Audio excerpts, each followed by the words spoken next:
Hey guys, welcome to the next series where I show you guys how to install axle tubes in a Hot Wheels car. Now, I'm not going to show a lot of actual what I'm working on, what the work is going to be in this video, but I will discuss the benefits, or I guess I should say the pros and cons of running axle tubes in this video. And just so you know, these cars are already drilled apart.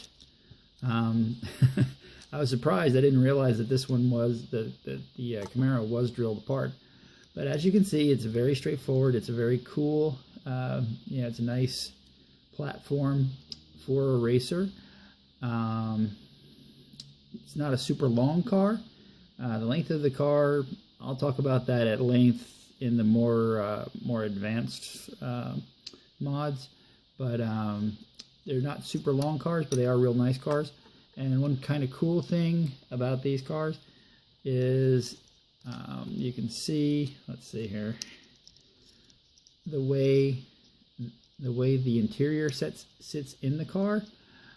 Basically, I can just kind of grind out the seats and just leave this open and fit the weight right down in the middle of the car, which gives you it puts the weight right in here, right in front of the rear axle, which is really where you want your weight to be.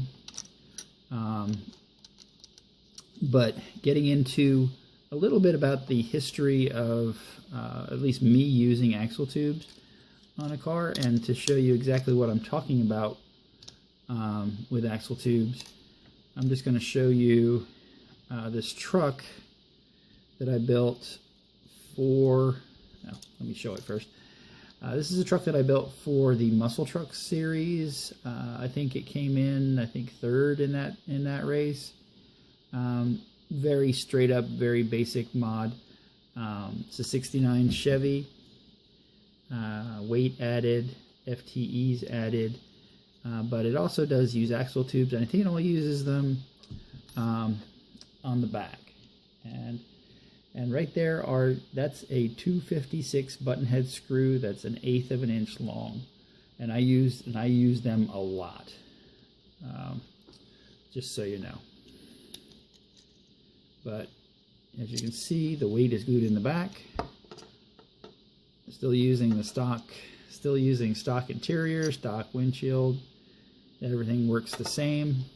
Okay, I wasn't sure if I used axle tubes in the front and back, and I did use them both. You can see why I used them on the back is because I was using the narrower FTEs, and this truck comes with wider rear wheels, so the spacing's wrong. And basically, the axle tube is, let me try and get the focus better. Come on. Come on. Not wanting to focus. Okay, there we go. Is this copper tube right here. And the material that you'll want to use is by K&S, and I will show you the exact thing that you want. Is it right here. If you need to freeze frame it or whatever, this is what you're looking for. It's 1/16 inch copper tubing by K&S. You can just hop on eBay and order some. It comes in 1 foot lengths, so you will have like a near lifetime supply with just a couple rods.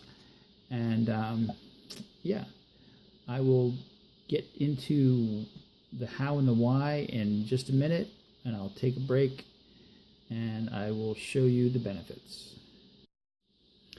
Okay, so I went ahead and scavenged the wheels from that Shelby car. So yeah, so this is the last time you'll be seeing this body.